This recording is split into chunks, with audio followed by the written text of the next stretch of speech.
Then I have Mary J. Blige performing. The whole time I'm like, Yeah. the little boy that wants mommy to say everything. Right there, family.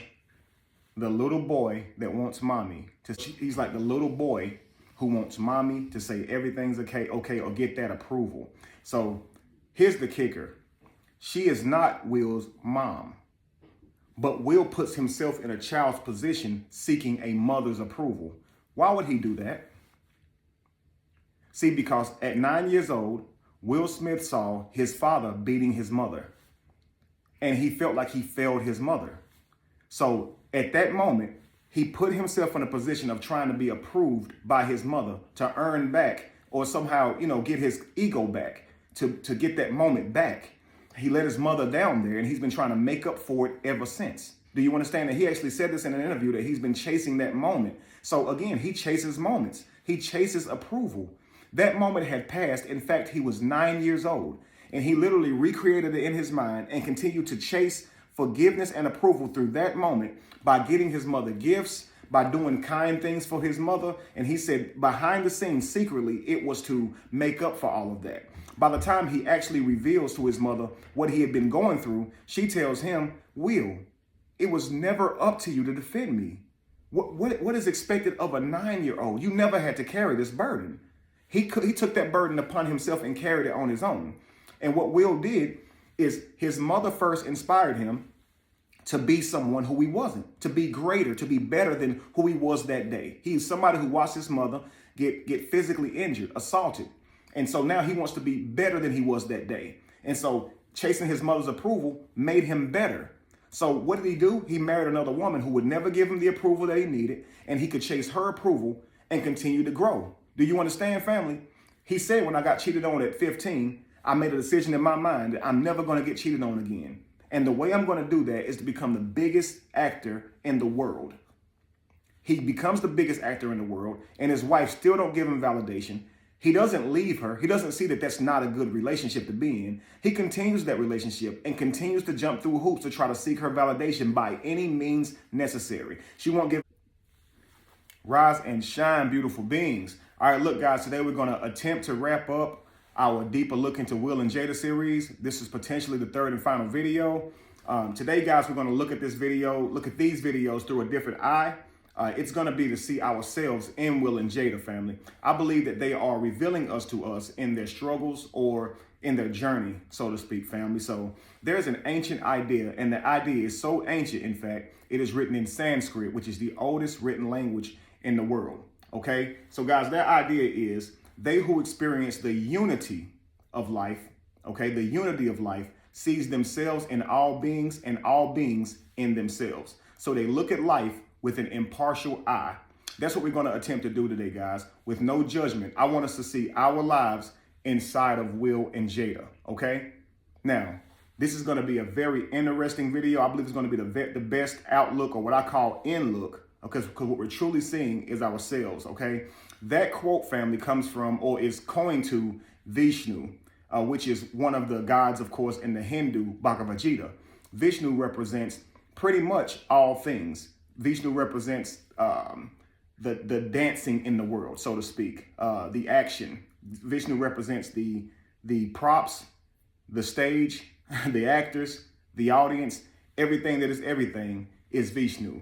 And so with an impartial eye, you are able to see that everything is a reflection of self. Okay, so today we're going to look at Will and Jada through the eyes, so to speak, of Vishnu. Okay, so let's get into it, family. First, we're going to start off with a video from where Will is talking to his peers, his acting peers, about a trauma that happened early in his life. And I want you guys to see firsthand how he took that trauma and developed an idea from that trauma and went with it. And he manifested his life from something that happened to him as early as age 15. Okay, let's take a look. The other day, she thought it was hilarious. I said, when I was 15 years old, my first girlfriend cheated on me. Oh. And I remember making a decision that nobody would ever cheat on me again. And the way I was going to do that is by being the biggest actor on earth. Huh. Right? So there's been this weird psychology that I've always felt like if my movies are number one, my life is going to work out great. You know, and like, so that's just. So I'm going to stop it right here for a second, family.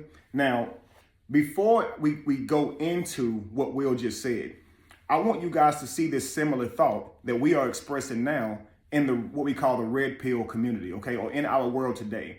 Look at the red pill community specifically. Look at their view on women, dating, marriage, okay? Now, a lot of that outlook comes from being traumatized at an early age like this, being mistreated by someone early in life. You're dating young and they mistreat you. They let you down. You try to give them your best. You try to be your most masculine for them. You try to, be a great boyfriend for them, and they end up doing you dirty, cheating on you with someone else. And that person that they cheat on you with seems to have lower standards than you in character. And it seems that all of these women at that age like what they call bad boys. And so a lot of men develop bad boy characteristics so they can keep up with getting women. Men, we are hunters. So we change ourselves and change our personality when we're hurt. And we also change them to achieve certain, to manifest certain things in reality. Okay, you want a lot of women, you're going to try to do what it takes to get a lot of women. And look at the red pill community.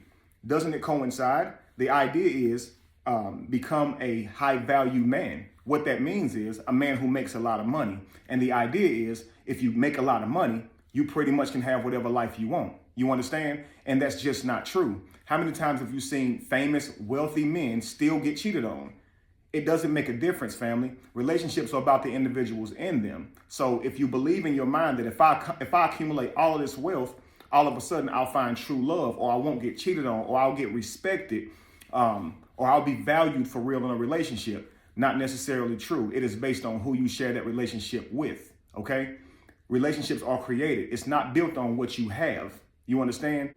And so it doesn't actually yield the outcome that you want. We're going to dive into what's happening in the mind when we do this, okay? So let's go back just a bit and listen to Will Smith again, and then I'll break that down, all right? Let's go.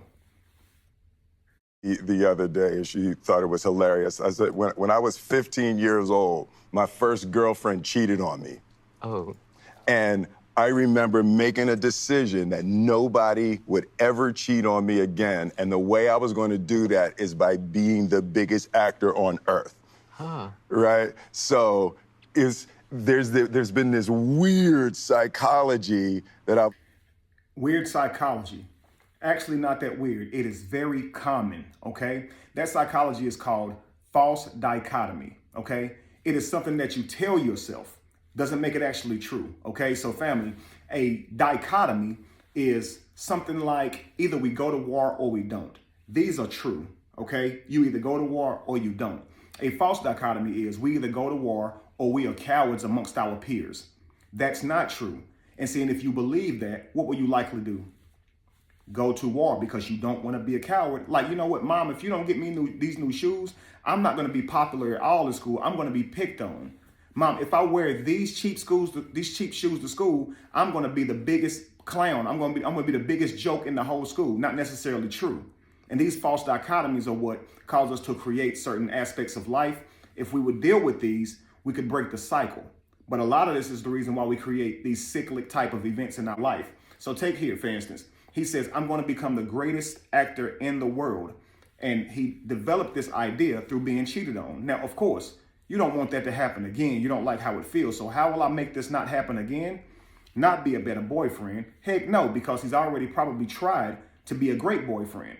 That makes you afraid to invest. So typically what happens is when you get hurt, your next relationship, you're not really there like you were in the last one. Typically people don't say I'm going to step up and become even better in my relationship when they are the one who get cheated on. It's like I gave this person my all, I invested, they cheated on me. Next time I'm likely going to give less, especially if I don't heal. And the idea that he came up with, he did not heal. To him being faithful, he had to earn that. And he had to earn that by being the greatest actor that ever lived. Yo, that's crazy. And that's his own idea. Okay. What does he do? He manifests being the most popular, probably greatest actor in the entire world. And what did he learn, family? That it still did not yield exclusivity. That's gotta hurt. That has to hurt, family. And for a lot of you guys out here, y'all get your heart broke the same way. Believe, as soon as you get enough money, as soon as you get the money that you have in mind that you believe is going to yield you the perfect wife with the perfect character who answers you in the perfect way, gives you what you need, you don't get it, right? Anyway, so let's move on to another video, family. We're gonna dive a little bit deeper. Here's another clip. I really didn't want to get married, but We only got married because Gammy was crying. well, Gammy, this is what happened. It was almost as if Gammy was like, "You have to get married, so let's talk about the wedding." I was like, I never wanted to be married. I don't. Okay, so I want you guys to notice Jada's hands right there. She goes, "I never wanted to be married." You see how she puts her hands up like this, waving them back? Now, typically, if the hands are out down here like this, and you see the hands flattened out like this, extended, it means stop. But whenever you put them both up like this and you kind of lean back, it's saying I'm innocent, right? It's saying, hey, I can't be to blame, so I really can't be to blame of my actions in this marriage because, hey, I didn't want to get married anyway. And that doesn't excuse you from what you do in the marriage. Whether you wanted to get married or not, when you made those commitments, you were obligated all the same, or you shouldn't have gotten married. So a lot of times people will make these arguments once they damage the marriage, once they mess it up. They'll say, well, I didn't want to be married anyway, as if that gives them the right to misbehave in a marriage. That's crazy, okay? And that is another way to pull yourself away from what you did. A lot of times people are trying to not take accountability for something. So in order to do that, they say a lot of weird things like that. For instance, remember entanglement? Okay, so Will says, so what happened, Jada? I ended up getting into an entanglement. I think you need to really say what happened. What? I got into an entanglement with August. Remember that? Entanglement. Consider this, family. What is an entanglement? Just consider this. I'm going to show you how people try to remove themselves from what they did, okay? Entanglement. Doesn't that sound like something that's tangled up? You're not doing it yourself. It's something that you're caught up in. Like, don't people say, I got caught up. I got caught up with the wrong people.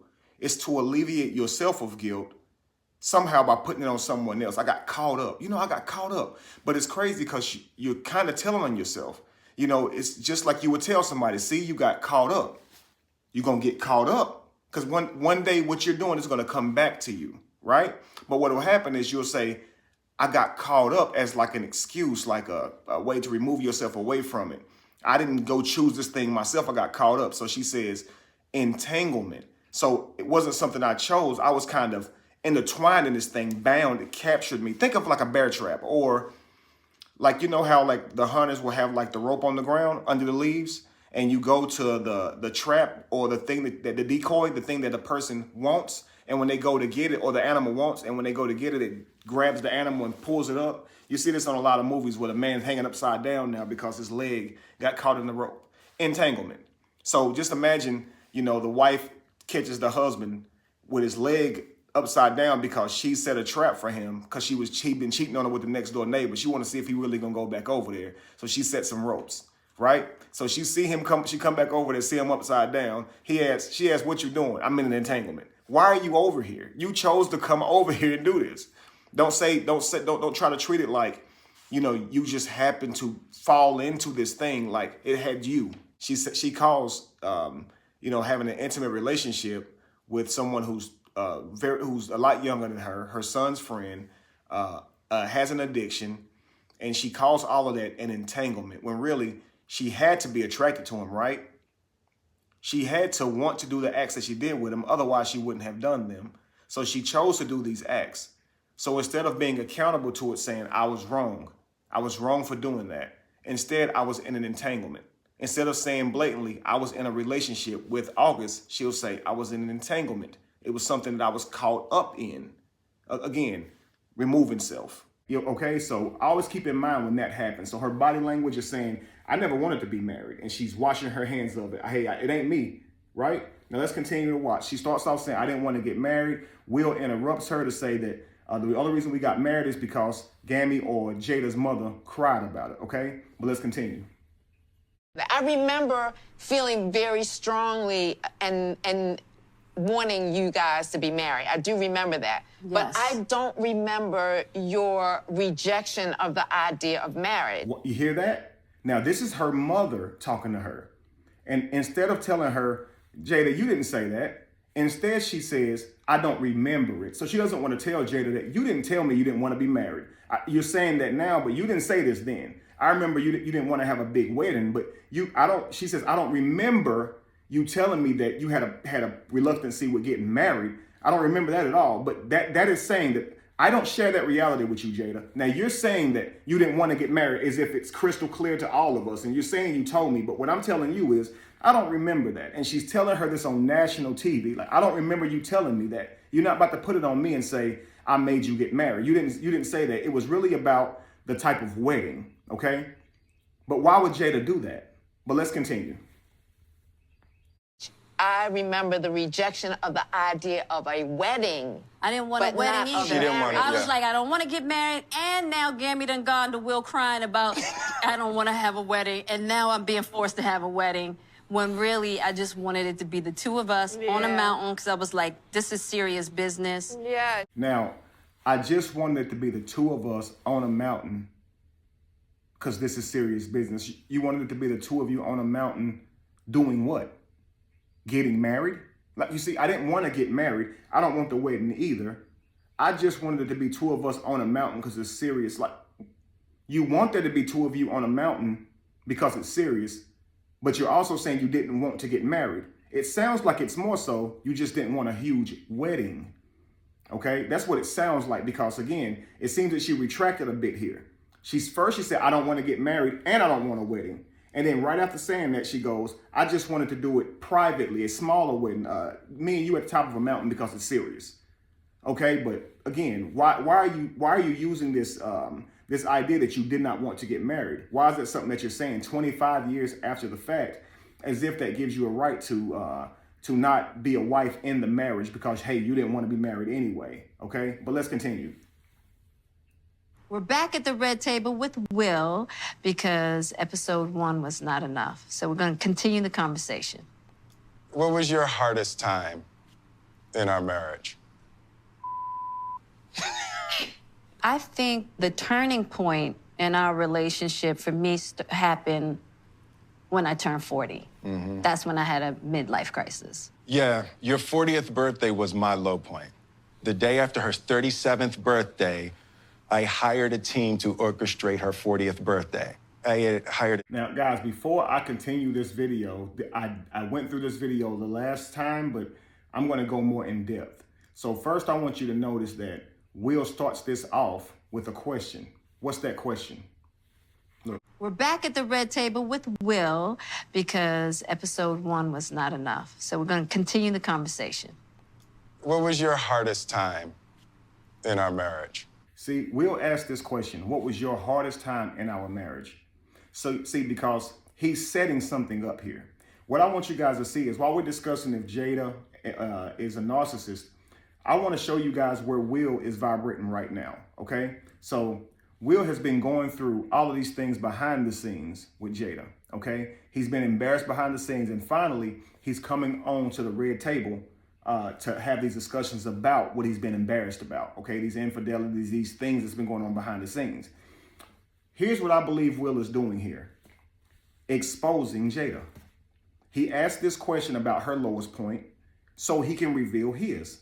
See, a lot of times whenever you're dealing with someone who you feel like is a narcissist, who you feel like is gaslighting you, it'll make you want to record them, have that same argument with other people in front of other people to see if they are willing to treat you the same way. Because inside of you, you know the way they're treating you is wrong. You just know it. And you're trying to convince them that it's wrong, but they're not playing by anybody's rules but their own.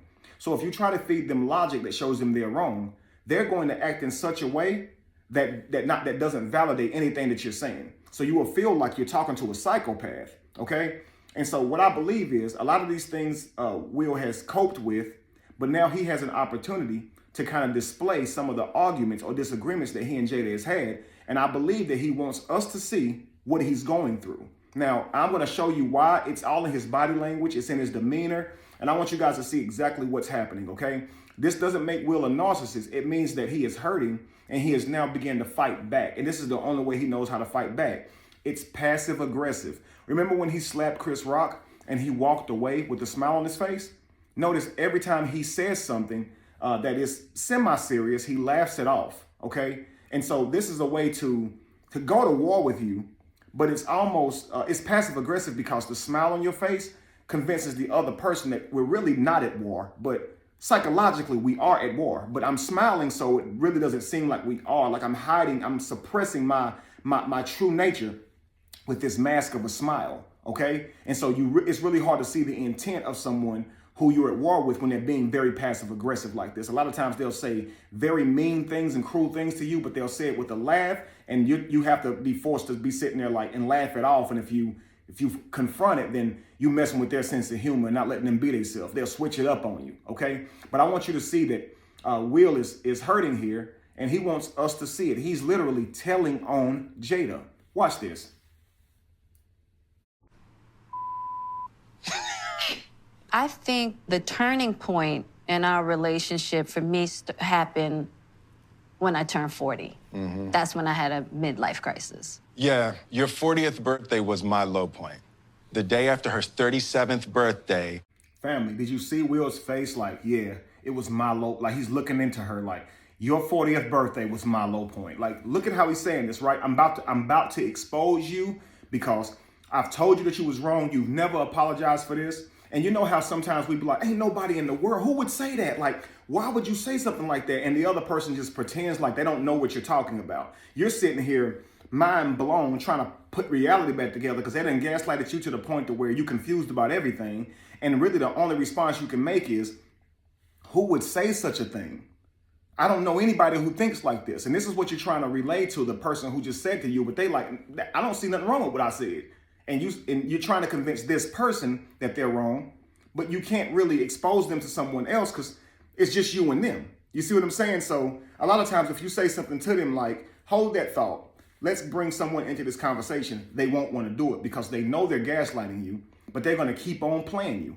They're literally playing with your head, okay?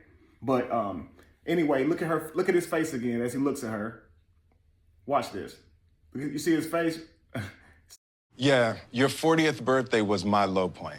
The day after her 37th birthday. Did you see him put his lips together, press his lips together? Like, it was my low point. Like, this is a move that we make whenever we're frustrated, showing signs of aggression, that we're upset and angry. Like, you know how like whenever we were children, our parents would tighten their lips and teeth. Like, I told you to stop. Like they whispering it. I told you to stop. And it kind of hit home anyway, because the tightness of their lips and teeth is like, what you just said? I know you, just sit down, right? And it's like, right all up in here, right? Watch how he uses all of that while he's talking to her. Just watch. I hired a team to orchestrate her 40th birthday. I had hired a documentary team. I traced mommy's family roots. Her 40th birthday was going to be my thing. It was going to be a splash. It was going to be a splash. Mary J. Blige performed. I debuted the film, all of that. It was going to be the thing that lifted her out of this midlife crisis. And it was going to be my deepest, most beautiful proclamation of love. And she's told me that the party was the most ridiculous display of my ego. Ooh. Crushed. Right? And to this day, I know I was crushed because it was true. Yeah. And we did it, and I had found tapes of Jada's grandmother, and her grandmother had recorded these voice messages over the last 8 months of her life. Wow. And it was tapes that Jada had never heard. Wow. So Jada had to sit there and listen. I understand thoroughly now. At the time, I didn't. But she's... Guys, look at how Jada is looking at Will. She knows Will. Like, they are at war right now. And we're just watching and don't even realize it. See, when two people, argue all the time, they know each other's body language and everything. They know this. So Jada knows that she's being exposed. Look at how her head is looking at Will like, oh, you really about to say this in front of all these people? And Will's like, yeah, I'm going to say this because you haven't apologized for this or nothing. You try to pretend like you didn't know it was wrong. So I'm going to say this. You understand? He's saying, but then he's also appearing to hide behind this protective husband role who gets it. Okay, so here he is. He's like, I now see how upsetting it must have been, but he doesn't. In his mind, I went and found lost tapes of someone who means so much to you, and I played them for you. He doesn't think he did something wrong to Jada for doing that. In his mind, he's looking at Jada thinking, you're going to take everything that I did in love and try to turn it and act like it was instead disrespect. You will never give me the validation that you know I'm seeking. Why? Why do you want to keep me chasing your carrot? Do you understand? Why you want to keep me jumping through fiery hoops? And the reason why is because Will is creating this reality for himself. Now, again, we're going to see ourselves in this videos, family. I want you guys to keep that eye, look at them impartially so you can see yourselves in them, okay? Watch this. And it was tapes that Jada had never heard. Wow. So Jada had to sit there and listen. I understand thoroughly now. At the time I did. You don't see the sarcasm? So Jada had to sit there and listen like she had to sit there and listen to someone that means a whole lot to her, okay? Some tapes that you've never heard before, okay? Of this person who is now passed on. He's being sarcastic. Jada has to sit there and, now I can see how, I might have didn't see this clearly at the time, but now, of course, I can see it. But no, he's acting like he's protecting her, but at the same time, revealing what she's putting him through, okay? Let's continue. But she's listening to these never before heard tapes of one of the dearest people she's ever known in her life in front of all of these people. So she's holding it together, she's getting it together. Then I have Mary J. Blige performing. The whole time I'm like, Yeah. the little boy that wants mommy to say everything. Right there, family. The little boy that wants mommy he's like the little boy who wants mommy to say everything's okay, or get that approval. So here's the kicker. She is not Will's mom, but Will puts himself in a child's position seeking a mother's approval. Why would he do that? So real quick, this is why I say to you kings, pour yourself into your manifestation and your mission early in life. Know your plan. Work that plan. So by the time you meet your wife, you're confident, ready to lead her and your new family. Okay, not seek her approval through jumping through fiery hoops like a circus act. Okay, that will distract you from your mission. You'll have your mission, then you'll meet this person. This person will make you jump through all of these hoops to seek their approval, and you will forget your whole mission and lose yourself. Start to feel like you're not valuable, not worth anything, not worthy of love, and that's crazy. Know your mission. See, because at 9 years old, Will Smith saw his father beating his mother, and he felt like he failed his mother. So at that moment, he put himself in a position of trying to be approved by his mother to earn back or somehow, get his ego back, to get that moment back. He let his mother down there, and he's been trying to make up for it ever since. Do you understand that? He actually said this in an interview that he's been chasing that moment. So again, he chases moments. He chases approval. That moment had passed. In fact, he was 9 years old, and he literally recreated it in his mind and continued to chase forgiveness and approval through that moment by getting his mother gifts, by doing kind things for his mother. And he said behind the scenes, secretly, it was to make up for all of that. By the time he actually reveals to his mother what he had been going through, she tells him, Will, it was never up to you to defend me. What is expected of a 9-year-old? You never had to carry this burden. He took that burden upon himself and carried it on his own. And what Will did is his mother first inspired him to be someone who he wasn't, to be greater, to be better than who he was that day. He's somebody who watched his mother get physically injured, assaulted. And so now he wants to be better than he was that day. And so chasing his mother's approval made him better. So what did he do? He married another woman who would never give him the approval that he needed, and he could chase her approval and continue to grow. Do you understand, family? He said when I got cheated on at 15, I made a decision in my mind that I'm never going to get cheated on again. And the way I'm going to do that is to become the biggest actor in the world. He becomes the biggest actor in the world, and his wife still don't give him validation. He doesn't leave her. He doesn't see that that's not a good relationship to be in. He continues that relationship and continues to jump through hoops to try to seek her validation by any means necessary. She won't give him approval in their intimacy. So he'll say, I'm going to please her if it's the last thing I do.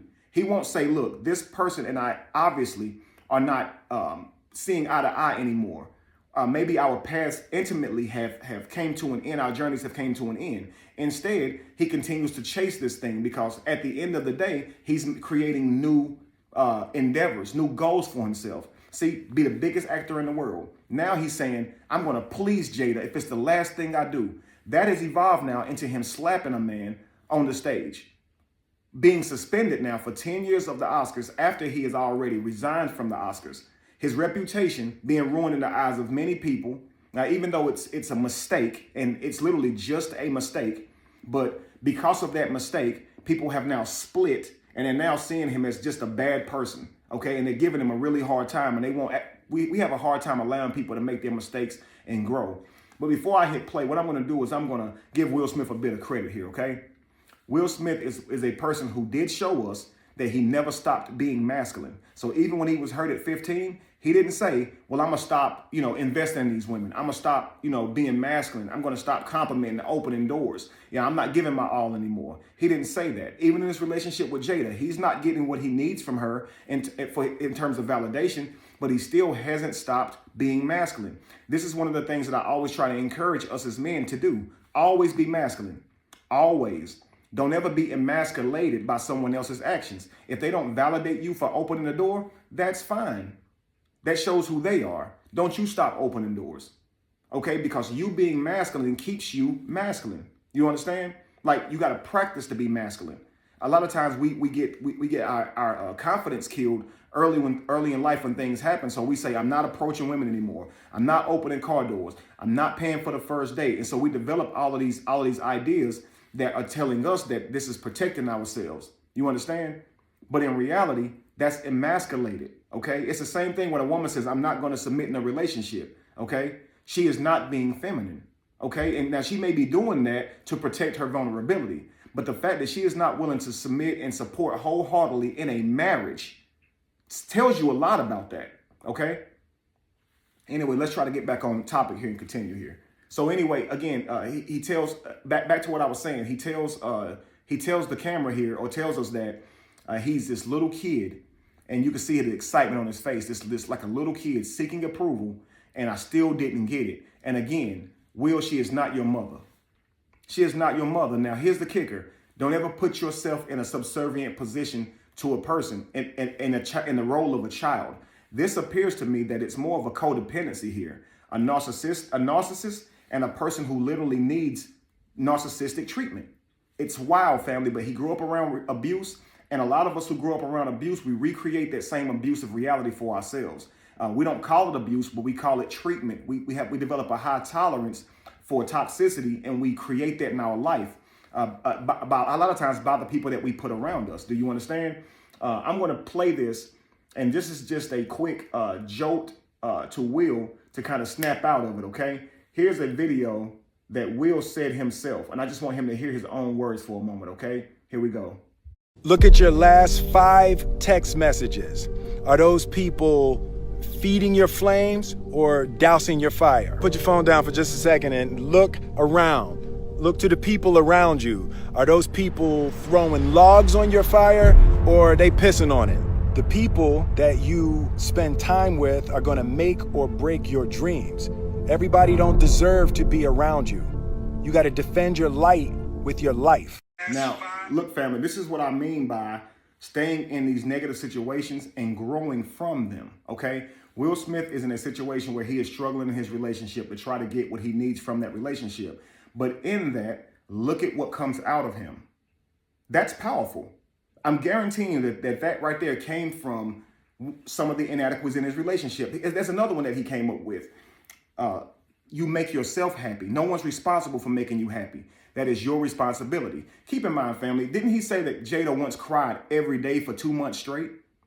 2 months straight, she cried every single day because she was so sad and couldn't find her joy or happiness.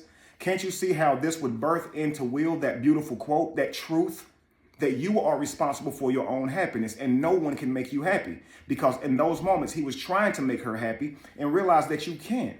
You're millionaires. You got everything you could ever want and you're still unhappy.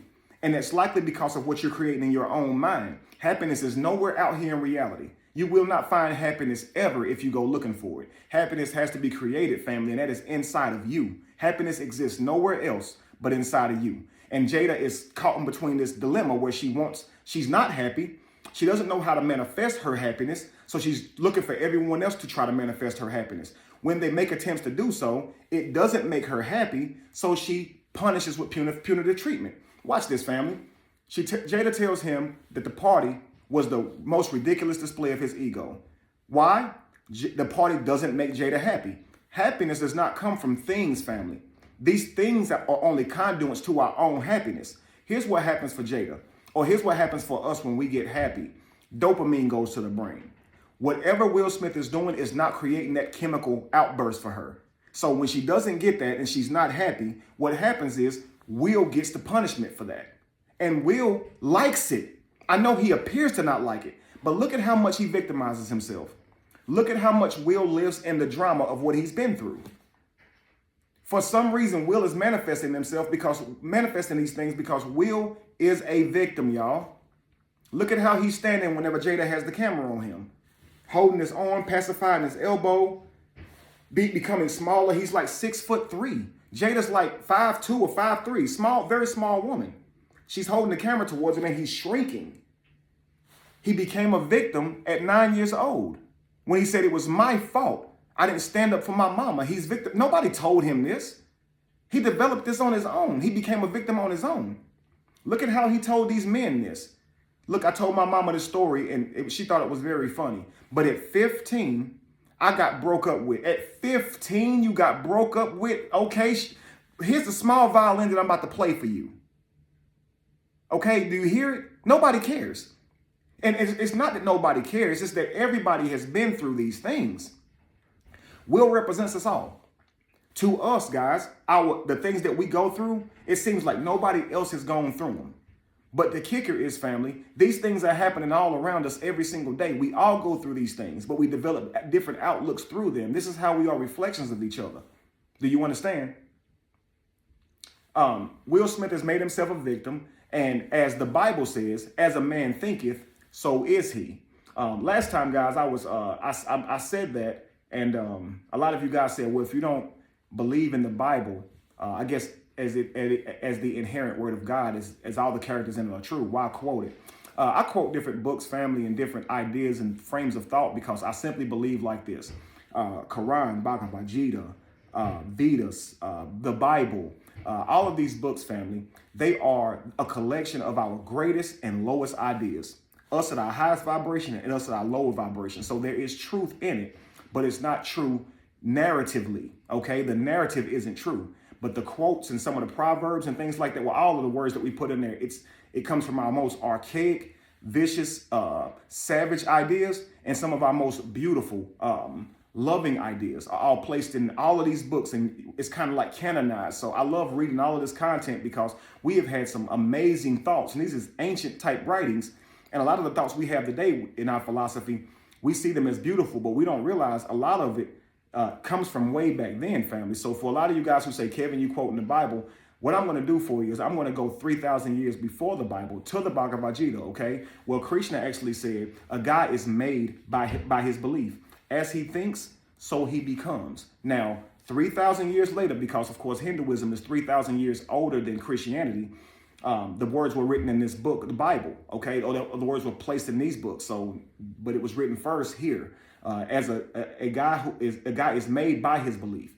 As he thinks, so he becomes, okay? But of course that rings with, as a man thinketh, so is he. So guys, if you're on my channel, what you're going to notice about me is that I quote from a lot of ancient thought, okay? This is where I spend my time. It's what I love. I love the spirituality, okay? So my goal, of course, is to raise our vibration.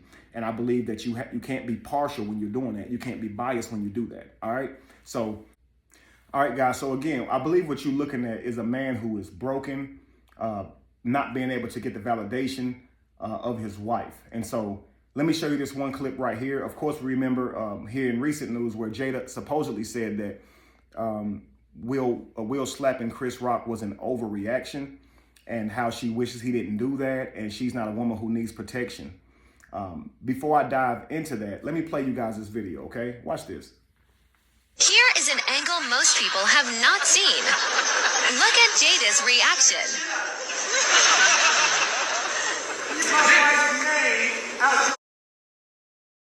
So as you can see, Jada is laughing right after the fact that Will Smith smacked Chris Rock. It doesn't seem like she wished that didn't happen. It doesn't seem like she feels like she doesn't need protection, okay?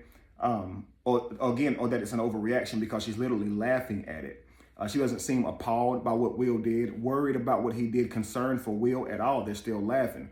And at this part, as you can see, Will is yelling profanities at Chris Rock, and she doesn't get up to walk 4 feet over to at least put her hand on his shoulder and try to calm him down. If she believes he's overreacting, why does she not act in this moment? Could you guys imagine that a man and his wife, and his wife snaps and she's going off over something that someone said to her husband, and the husband just sits there and don't say nothing? Now, a lot of you guys who saw the video said that it's great that Will protected her. Men should protect their women, or black men should protect their black women in this exact fashion, with violence, because someone jokes on your wife, insults your wife, you should go attack with violence. And what I said to men was, don't be someone's Doberman Pinscher. And what I'm going to say to you men again is, if you are someone's guard dog, if you're going to be somebody's guard dog, at least have them calm you down when you done lost your mind, okay? Because Will has went up there and hit Chris Rock already. Now he's back here still yelling and further messing up the show, okay? Further causing chaos. And she doesn't even get her guard dog to stand down. You would expect the owner to calm the dog down. He's riled up. It's your pit bull. It's your Doberman Pinscher. If you want us men to be Doberman Pinschers, at least tell us when to chill. She doesn't do any of that, family. Okay? But again, she's laughing at this part, but at the same time telling him she doesn't need his protection. But let's be honest, family. Does she need protecting? They're millionaires. They got bodyguards. Protecting is when someone is trying to assault you. Defending yourself when someone's trying to hurt you physically. Insults and this type of jokes on stage, you don't need protecting because you're not actually being attacked. And so what bodyguards are there for, family, is to protect you. So if Jada can hire bodyguards, of course they have bodyguards, maybe she doesn't need protecting. If that's the case, what Will should say is, do I want to be with a woman who's telling me she doesn't want my protection?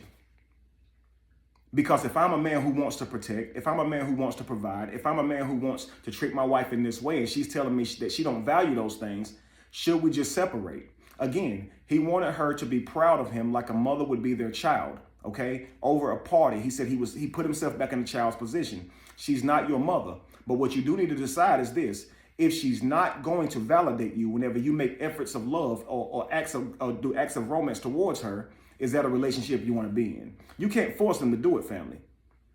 You can't. You can't punish them because they didn't give you the validation that you wanted, even though it hurt you. You understand? What you should do other than that is just go ahead and, again, decide whether you want to move on. Calculate that, compute that into your reality, that this is how this person is going to move, and decide if you want to move forward with them.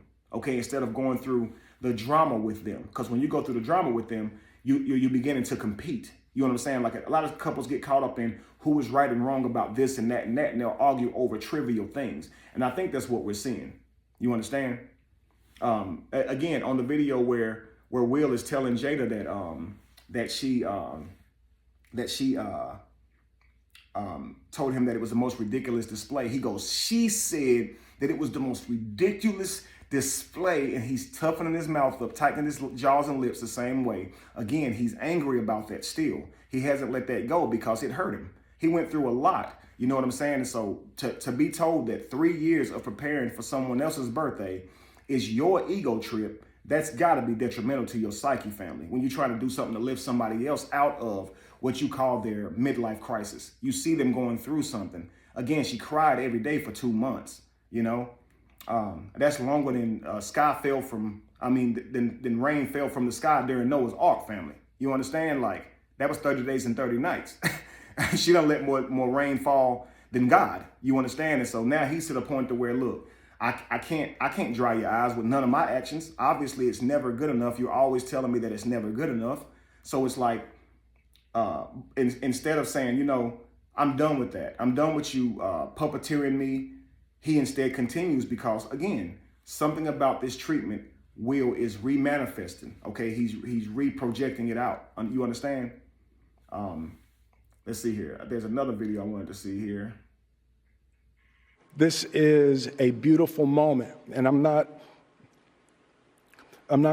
crying for winning an award. It's not about winning an award for me. It's about being able to shine light on all of the people, Tim and Trevor and Zach and Sanaya and Demi and Ingenue and the entire cast and crew of King Richard and Venus and Serena, the entire Williams family.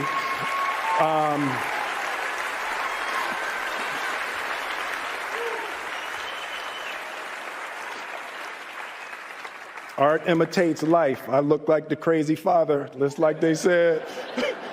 I look like crazy father, just like they said about Richard Williams. But love will make you do crazy things. This is going to get deep, okay? Will said love will make you do crazy things. What I want to express to you guys is, do you know who also says things like that? Psychopaths, abusers. They will beat the crap out of you and say it was for love. Parents do this to their children. Will witnessed this happen from his father to his mother. Love makes you do crazy things. What I'm going to say to you guys is love should not make you do crazy things. Do you understand? You should always stay in your logical right mind. Love is an emotion that you feel for someone, absolutely. But do crazy things because of that emotion? Absolutely not.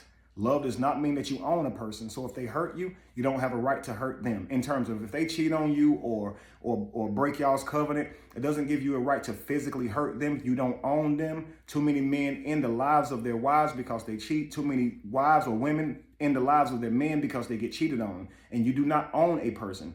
Imagine telling someone's mother that you took their life because they cheated on you. You don't own them to do that to them. All you can do is let them go. It hurts, but it doesn't give you a right to hurt back. And that's a lot of what we need to understand in life, okay? We need to do a whole lot better with processing life. When we are hurt, we think that says, okay, you have a right to act out in your pain. This is why I tell you guys, be angry, yet sin not, okay? Sin is anything that is counterproductive to your life's mission, to the plan that you set forth. Don't do anything that's counterproductive to that or will distract you from your mission, okay? And so it is sin to be in a relationship where you're mistreated. That's a sin because you're letting people treat you below what you know your standards are, okay? It's sin to react negatively whenever you're hurt, okay? If you hurt somebody, key their car, try to gaslight them publicly or humiliate them publicly, all these things come back on you karmically, family.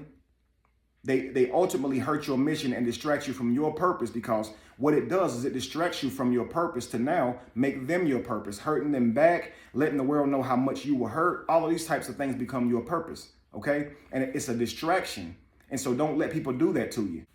Okay, family, I'm about to close this one. I don't have any more videos to this one, but what I wanted to say is now I'm going to quote Ganpati or Ganesha, again from the Bhagavad Gita. Ganpati says the way to get started is to quit talking and do it. Now, Ganesha is the most called upon concept of God in the Hindu religion. He is called the obstacle remover. Okay, so I believe Will Smith has an obstacle in front of him. Okay, and that of course is himself. Okay, it is of course the false dichotomies that he has created.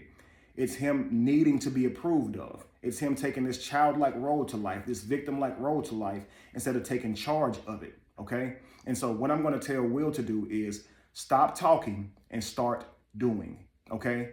You seem to, you take part in all of these dramas and you take this victim role when you're expressing yourself to us. But I want to tell you, man, you are not a victim. You're looking through the lens and seeing yourself as a victim, but you are not. You have victimized yourself in many situations, but I want to tell you that you're also a conqueror. You managed to set out and become the greatest actor in the world. And man, you are beyond talented, amazing talent. And I know the world is calling you a cuckold or beta male. I want to tell you this right here. I see you as having many alpha attributes. Alpha male is not a real thing, number one. It was coined by a man named David Meck, who was watching these wolves in nature. And he saw smaller wolves following larger wolves. And so he deemed that they were following the larger wolf because they were larger, more aggressive, stronger, more dominant. And so he wrote this book or coined this idea of alpha male, which means that, of course, the strongest, most dominant, aggressive males are who are the leaders of the packs, so to speak. Okay. And so people love this idea, and men have been claiming they've been alpha males since then. Well, anyway, David Meck goes back out and tries to recreate that in nature, and he cannot recreate it. By the time he finds these larger wolves being followed by the smaller wolves, he follows them to their cave and realizes they were parent wolves. So what you guys are calling alpha male has never been a thing. It has never, ever, ever actually been a thing. Okay. And so another Sanskrit term is what has never been, what's not real has never been real, nor ever will be. So you can let that out of your mind right now. Okay. Get out of our own way and let's start manifesting our most positive, most productive reality. Okay. And so Will Smith, here's the thing you need to know about yourself. Of course, alpha male isn't a real thing. But if you're talking about alpha male tendencies, let me play this one video to end it off, okay? This is great video, I believe, and it gives you some insight into how Will and Jada met. He was very confident in how he approached Jada. I want you guys to see this really quickly. Let's see. Did you know that the day that Will Smith was served with divorce papers by his first wife, Cherie, he called up Jada Pinkett and asked her if she was seeing anyone? I said, hey, Jada, what's up? It's Will. She said, hey, how you doing? I said, good. I said, are you seeing anybody? Oh, my God. When she told him no, his response was, no. Okay, you're with me now. To which Jada agreed. Okay. Did you know that? So Jada hit her, so Will hit her up. He was confident. He's like, you with me now. And she goes, okay. See, this is confidence. Okay, it's making a stance on what you want. And she obliged. Sounds like happily. Okay, so when he first met her, he was very confident, moving like an alpha male, moving like what we call an alpha male. He's moving in his confidence. He's bold. He says what he has to say. He's straight to the point. Do you understand? During the relationship with Jada, he's been nothing but the picture of masculinity, loving his wife, providing for his wife, protecting his wife, and professing his love for his wife. He's done those things. And should you stop doing those things while you're still in a relationship? Absolutely not. I always say, if you're in the relationship, keep producing. If you're not going to produce, end the relationship, because you don't deserve that. Nothing about them, but we should decide the standards that we're going to uphold. Okay, if I'm going to be in this relationship, I'm going to be masculine. I'm going to keep on being the best that I can be in this relationship, because that's the best for me. If I stop my growth because I'm not happy in this relationship, when this relationship ends, can I say I've been accountable to manifesting a better one by manifesting a better me? I don't think so. If I stop my growth because I don't want to invest in the partner that I say I'm continuing to be with, I believe that makes me a worse partner and likely builds up a bad habit to where I don't produce adequately in a relationship. I just got out of a relationship where halfway through it, I stopped producing. It finally ended, and I'm probably going to go back into my next one the same way. And if I decide to be different in that relationship, I'm going to have to build up a new tolerance to earning that, because discipline works like putting one foot in front of the other, stacking good days on top of good days. Things that you practice, you become good at. You're not going to be disciplined or good at something if you haven't been practicing it. So if you're not practicing, continue to be masculine, even when the relationship is not at its best, then you're probably not going to be able to be consistent in a relationship. And your emotions are going to dictate your moods and your actions, which is going to bring a lot of ups and downs. It's very important that you try to maintain your consistency in the relationship if you're going to be in it. I say to you ladies, always practice being feminine, be friendly, be supportive, okay? Build a person's dreams, cater to his ego, make him feel like he can conquer the entire world. Be the wind beneath his wings, okay? There's nothing wrong with you doing that. And if he's not appreciative of that, you keep doing that until you decide to leave that relationship. Don't stop being feminine, because it's hard to start back being feminine once you develop these walls that you use to protect your masculinity. I'm going to give you guys a quick story before I get off. there was this man that he was on this journey. Okay, it's always a man on a journey, right? And so he's journeyed from far, and he's on a journey to become a better person, so to speak. Okay, so he's on this journey, and he comes to a river, and when he looks left, as far as the eye can see, he can't see an end to the river. When he looks right, same thing. And so the only way he's going to get on the other side of this river is to cross this river. But the river's water is rushing very aggressively, so he cannot swim across. He knows he will drown.